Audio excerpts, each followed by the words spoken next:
செய்திகள். எஸ்பி வேலுமணி தரப்பு அதிமுக எம்எல்ஏக்கள் 3 பேர் ராஜினாமா செய்தனர்.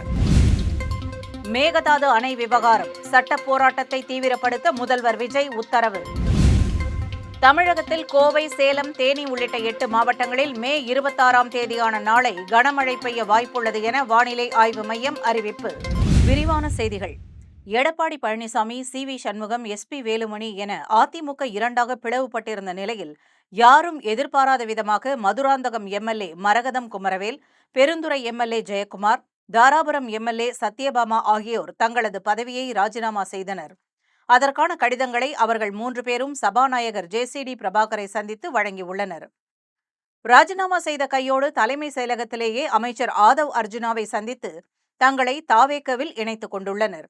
மூவருக்குமே அந்தந்த தொகுதியில் இடைத்தேர்தலில் தாவேக சார்பாகவே போட்டியிட வாய்ப்பு வழங்கப்படும் என்று விஜய் தரப்பு வாக்குறுதி அளித்துள்ளதாகவும், இதனைத் தொடர்ந்து சட்டமன்ற உறுப்பினர் பதவிகளை ராஜினாமா செய்த கையோடு தலைமைச் செயலகத்திலேயே அதிமுகவை விட்டு விலகி தங்களை தாவேகவில் இணைத்துக் கொண்டுள்ளதாகவும் கூறப்படுகிறது.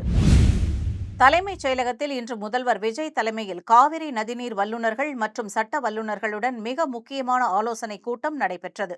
இந்த ஆலோசனைக் கூட்டத்தில் உச்சநீதிமன்ற தீர்ப்புகளுக்கு எதிராக அமையக்கூடிய மேகதாது அணை திட்டத்திற்கு எதிராக தமிழ்நாடு அரசு இதுவரை மேற்கொண்ட சட்ட போராட்டங்கள் குறித்து விவாதிக்கப்பட்டது.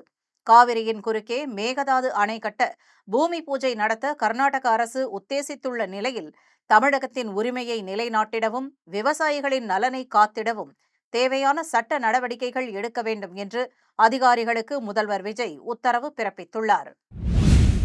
சென்னை வானிலை ஆய்வு மையம் வெளியிட்ட செய்திக்குறிப்பில் மத்திய கிழக்கு வங்கக்கடல் முதல் தென்கிழக்கு அரபிக்கடல் வரை தென்மேற்கு வங்கக்கடல், தென் தமிழக கடலோர பகுதிகள், மன்னார் வளைகுடா மற்றும் அதனை ஒட்டிய குமரிக்கடல் பகுதிகளின் வழியாக சுமார் 3.1 கிலோமீட்டர் முதல் 5.8 கிலோமீட்டர் உயரத்தில் ஒரு வளிமண்டல காற்றழுத்த தாழ்வு பாதை நிலவுகிறது.